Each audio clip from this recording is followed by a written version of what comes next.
골반 전방경사란 골반이 전방회전되어 있고 요추가 과신전, 허리가 꺾여서 고정되어 있는 상태이다. 이와 반대의 움직임인 골반의 후방회전과 요추의 굴곡은 일으키기가 힘든 상태이다. 맞으면 O, 아니면 X, 어떤 걸 고르시겠습니까? 오늘은 골반 전방경사에 대해 다소 신박한 이야기를 해보겠습니다. 기존에 알려져 있던 내용들과는 좀 많이 다른 내용인데요. 주류가 되는 이론은 아니지만 실제 있는 이론이긴 합니다. 많은 분들을 지도해보고 적용해본 경험상 이 이론이 좀 더 잘 맞다고 생각하기 때문에 소개해드리는 것이고, 기존에 대중화되어 있는 이론과는 좀 다르기 때문에 많이들 알고 계신 내용과는 좀 다를 가능성이 있습니다. 그러니 만약 대중적인 골반 경사 이론을 알고 싶으신 분들은 이 영상이 도움이 안 되겠지만, 다만 기존 이론으로는 잘 극복이 되지 않는 골반 문제나 코어 문제를 가지고 계시다면 이 영상이 분명히 도움이 되실 겁니다. 다들 전방 경사에 대해서는 잘 알고 계실 겁니다.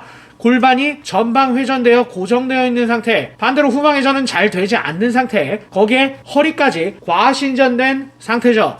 이런 상태들은 플랭크를 해보면 눈에 확 띕니다. 골반이 앞으로 돌아가 있고 허리가 바닥으로 가라앉아 있죠. 그런데 저는 이 이론에 굉장히 큰 모순점이 있다고 생각합니다. 아이러니하게도 전방 경사가 심할수록 스쿼트를 하면 벗 윙크가 심하게 납니다. 벗 윙크는 앉을 때 골반이 순간적으로 후방 회전되고 일어날 때 반대로 골반이 전방 회전되는 걸 이야기하죠. 전방 경사는 골반 후방 회전이 제한된다고 알려져 있는데, 스쿼트를 하면 앉을 때 누구보다도 심한 벗 윙크가 나면서 골반이 순간적으로 후방 회전됩니다. 아이러니하죠. 또 편하게 앉은 상태에서 척추에 힘을 풀면 전방 경사가 심할수록 척추가 많이 말립니다. 물론 요추까지 포함해서죠. 요추가 과신전되어 굴곡되기 힘든 상태라 했는데 이것 또한 아이러니하죠. 그러니까 알려져 있는 골반 전방 경사 조건의 두 가지, 첫 번째, 골반 전방 회전 고정 상태, 즉 골반의 후방 회전이 어려운 상태, 두 번째, 요추의 과신전 상태, 즉 요추의 굴곡이 어려운 상태. 이 두 가지는 플랭크 하듯 엎드리거나 아니면 반대로 하늘을 보고 누웠을 때만 적용되는 내용입니다. 그러니까 누웠을 때 허리가 뜨시는 분들이 있죠. 엎드리거나 누운 상태에서는 중력의 방향인 중력선이 몸통과 수직으로 작용하는 상태입니다. 하지만 서 있거나 앉아 있는 경우, 중력선과 몸통이 그대로 평행한 경우, 이런 경우는 아까 말씀드린 골반 전방 경사 공식이 완전히 틀린 공식이 되어버립니다. 왜 그럴까요? 저는 이렇게 생각합니다. 세상에 골반 전방 경사는 없다. 아니, 있을 수는 있지만 기존에 알려져 있는 것처럼 작용하지는 않는다. 난 오리궁뎅이가 확실하고 허리가 맨날 아픈데 그럼 이게 골반 전방 경사가 아니면 뭔가요? 라는 질문이 나올 수도 있습니다. 아니면 이런 질문이 나올 수도 있습니다. 골반 전방 경사가 있는데 골반 후방 회전 계통의 운동들이나 누워서 허리를 바닥에 붙이는 종류의 운동들을 했을 때 허리 통증이 줄어드는데요? 맞습니다. 실제로 이 운동들이 효과가 있는 경우도 있죠. 새로운 이론, 그러니까 개정 이론이라고 하겠습니다. 기존과는 좀 다른 새로운 방향의 이해가 필요합니다.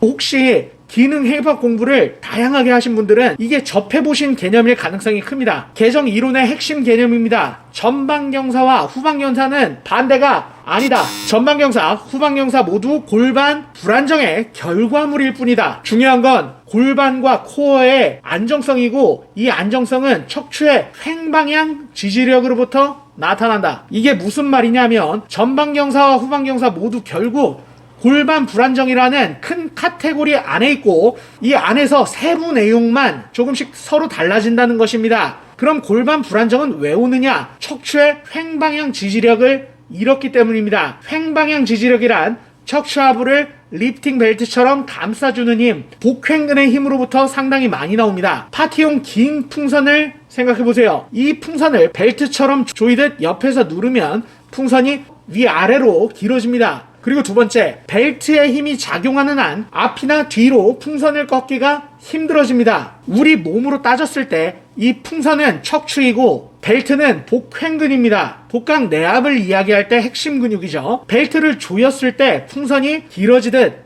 복횡근이 수축하면 척추의 종적 압력이 줄어들게 되죠. 이 종적 압력이란 디스크 압력까지 포함한 상위 개념입니다. 또 벨트를 차지 않은 풍선은 앞뒤로 쉽게 구부러지듯이 복압이 저하가 되면 횡방향 안정성이 떨어지기 때문에 우리 척추는 종방향으로 꺾이기가 쉽습니다. 이때 종방향 힘이 뒤쪽이 강하면 척추가 뒤로 꺾이면서 골반 전방경사 형태가 나타나는 것이고, 반대로 앞쪽이 강하면 척추가 앞으로 말리면서 골반 후방경사 형태를 보일 수 있는 것이죠. 그러니까 쉽게 말씀드리면 골반경사의 기존 이론은 전방경사는 뒤쪽 힘이 세고 앞쪽 힘은 약하다, 그리고 후방경사는 앞쪽 힘이 세고 뒤쪽 힘이 약하다 였다라고 한다면, 개정이론은 횡방향 힘, 가로방향 힘이 약해져서 종방향, 세로 방향으로 당겨지는데, 이 당겨짐이 뒤쪽이 더 강하면 전방경사, 그리고 앞쪽이 더 강하면 후방경사라는 것입니다. 아니, 이 두 가지가 서로 같은 말이 아닌가요? 라고 생각하실 수 있는데 굉장히 큰 차이가 있습니다. 처음에 말씀드렸던 스쿼트 벗 윙크나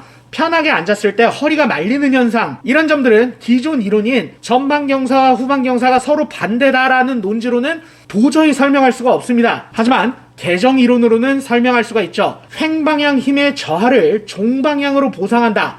스쿼트를 예로 들면 이 종방향 힘이 처음엔 뒤에서 더 크게 작용하다가 앉게 되면서 앞에서 작용한다. 그리고 다시 일어날 땐 다시 뒤에서 잡아야 된다. 이래서 벗 윙크가 나는 거고, 앉아있을 때 허리의 말림은 복압 상실로 인한 골반 안정성 저하로 인해서 고관절 굴곡 대신 골반이 후방회전되어 척추가 말린다는 말로 완벽히 설명이 가능합니다. 전방경사와 후방경사가 반대라고 본다면 이런 설명은 불가능하죠. 이것 외에도 두 이론에는 굉장히 큰 차이가 있습니다. 그건 바로 몸을 어떻게 바로 잡을 것이냐, 운동 계획을 세우는 일입니다. 이게 핵심이죠. 기존 이론으로는 전방경사의 경우 골반을 후방회전시켜서 중립화하려고 했죠.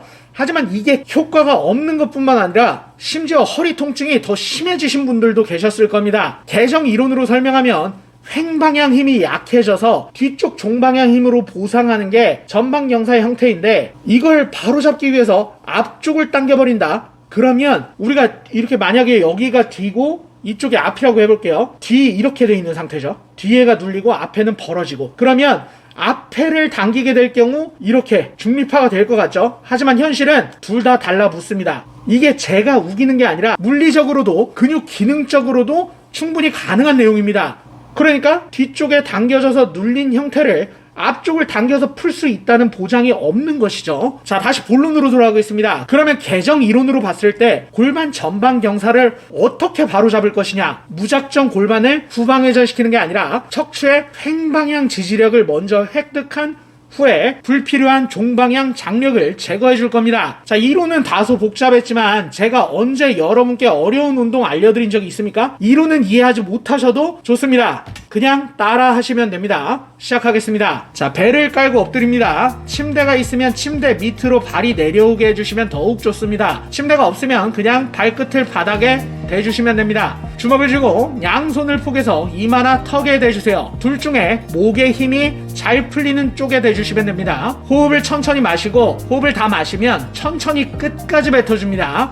호흡을 내쉬면서 배꼽을 허리 쪽으로 붙인다 생각합니다. 굽는 느낌입니다. 백가죽이 허리에 달라붙는다는 느낌이죠. 그런데 이때 절대 허리를 하늘로 들어 올리면 안 됩니다. 골반을 후방회전시키거나 요추를 굴곡시키려 하는 게 절대 아닙니다. 복막수축, 복횡근의 기능에만 충실할 겁니다. 배가 많이 나온 사람이 뱃살이 없어 보이려 노력하는 형태의 움직임이죠. 호흡을 끝까지 내쉬면서 허리는 움직이지 않게 주의하면서 뱃 가죽만 최대한 허리에 달라붙입니다. 호흡을 다 뱉으면 숨이 좀 차더라도 5초만 무호흡 상태, 복막 수축 상태를 유지합니다. 5초가 끝나면 자연스럽게 호흡을 하시면서 잠깐 호흡 정리, 호흡이 정리가 다 되면 다시 한번 호흡 뱉으면서 허리는 고정하고 배꼽만 허리에 붙이기, 5초 유지. 이렇게 5초씩 10회를 한 세트로 해서 총 5세트 반복해주세요. 다 끝나고 나서 플랭크를 한번 해보시면 전과는 다르게 허리가 제법 버텨지는 게 느껴지실 겁니다. 그런데 아직 플랭크를 하시면 안 됩니다. 두 번째 운동, 플랭크 자세를 취하되 골반과 배를 바닥에 깔고 엎드립니다. 이 상태에서 아까와 마찬가지로 허리를 움직이지 않고 복막 수축, 배꼽만 허리에 붙입니다. 허리가 움직여졌는지 움직여지지 않았는지는 허리에 힘이 들어오는 것으로 구분하셔도 좋습니다. 아예 허리에 아무 느낌이 없어야 합니다.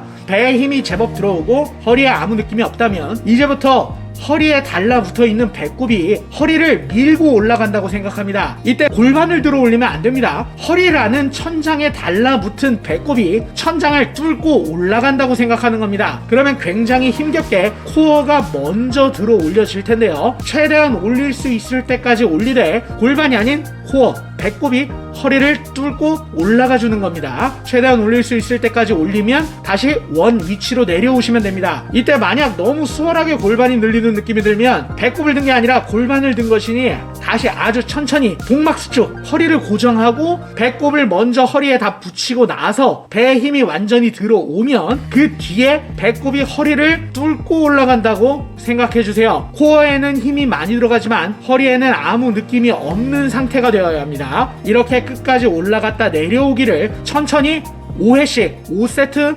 반복해주세요. 두 번째 운동까지 다 끝났으면 이제 플랭크를 해보세요. 허리가 굉장히 단단하게 버티는 게 느껴지시나요? 그렇다면 아주 잘해주신 겁니다. 자, 플랭크 자세가 잘못되었기 때문이 아니라 골반 후방 회전력이 약하기 때문이 아니라 척추의 횡적 지지력이 약해져 있기 때문에 자세가 그동안 나오질 않았던 겁니다. 오늘 드린 정보가 유익하셨다면 좋아요만 한 번씩 부탁드립니다. 2023년 보내주신 성원에 감사드리고 2024년 하시고자 하는 일 모두 잘 이루고 모두 잘 찾는 한 해가 되시길 응원드립니다. 새해 복 많이 받으세요. 감사합니다.